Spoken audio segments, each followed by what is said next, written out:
You've heard the saying, right? The ends justify the means. But have you ever really stopped to think about what that means?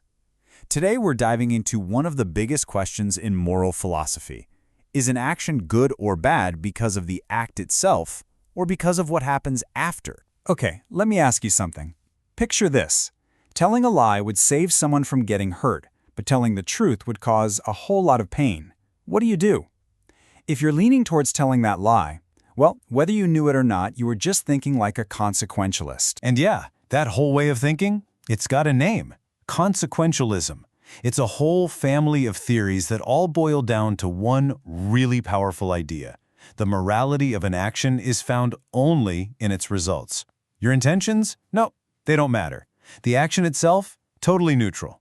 All that counts is the outcome, the final score. So, what does it actually look like to build a moral system where only the consequences count? And where does this powerful, and let's be honest, sometimes pretty dangerous way of thinking actually lead us? Let's find out. The most natural place to start when you're thinking about results is, well, with yourself, right? With number one. So what happens when the consequences that matter most are the ones that affect me? All right, but right here, we need to make a really crucial distinction. On one hand, you've got psychological egoism. This is just an observation, really. It says, hey, look, people are just wired to look out for themselves. It's just what we do. But then you have ethical egoism. And this is a whole different ballgame. It makes a much bolder claim that we should act in our own self-interest, that it's the right thing to do. Now, the most developed version of this is called universal ethical egoism, and it's not just a selfish free-for-all. It's a consistent principle that says everyone ought to pursue their own rational self-interest. The logic is kind of interesting, right? The thinking goes, if we all just focus on taking care of our own business, the thing we know best, the entire system might just run more smoothly and maybe create a better society for everyone. And if you've heard this idea, you've probably heard of the philosopher Ayn Rand. She was its most famous champion. For her, the key word was rational.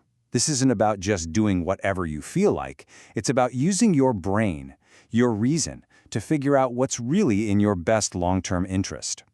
For Rand, this wasn't just an option. It was a moral necessity for a person and for a society to truly flourish. Okay, so focusing on me is one way to go. But what if that's, well, a little too narrow? What happens if we zoom out? What if we start thinking about the consequences, not just for me, but for us, for everybody? This powerful little shift from me to we leads us to the most influential consequentialist theory of all. And that theory is utilitarianism. I'm sure you've heard of it. Its main idea is actually pretty simple, but it's incredibly powerful. It literally helps shape the modern world. It just says the right thing to do is whatever creates the most good and the least suffering for the greatest number of people. It's a really radical idea when you think about it, because it means everyone's happiness counts equally. But of course, it's not that simple. Even utilitarians argue about the best way to do this. You have act utilitarians who say you got to look at each situation case by case and figure out what creates the best outcome right now. It's super flexible, but it could mean telling that good lie we talked about is the right move in that one moment. Then you have rule utilitarians. They say, whoa, hold on. We should follow rules like don't lie, that if everyone followed them all the time would make the world a better place. It gives you stability, but you can see how it could get a little too rigid sometimes, right? So whether you're focused on yourself or the whole group, this entire way of thinking, of judging actions only by their results, runs into some pretty serious real-world problems. This is where the clean, neat theory kind of slams into messy, complicated reality. I mean, let's start with the most obvious one. We can't predict the future. It's impossible. So how can you base your entire moral system on something you can't even know for sure? Then there's the fact that it can be incredibly demanding. If you always have to do the thing that creates the absolute best outcome, you might have to give up your own dreams, your own passions, all the time.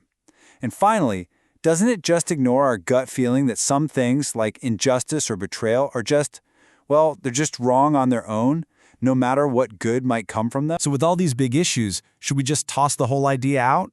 No, not at all. Maybe the trick is to stop thinking of it as the one and only perfect answer and start seeing it as a really, really powerful tool in our ethical toolbox. And it's a tool we use constantly, especially out in the world.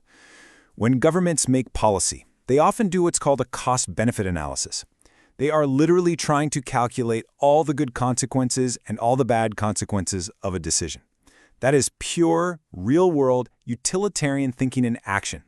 And it shows you just how relevant this stuff still is. So at the end of the day, here's the takeaway.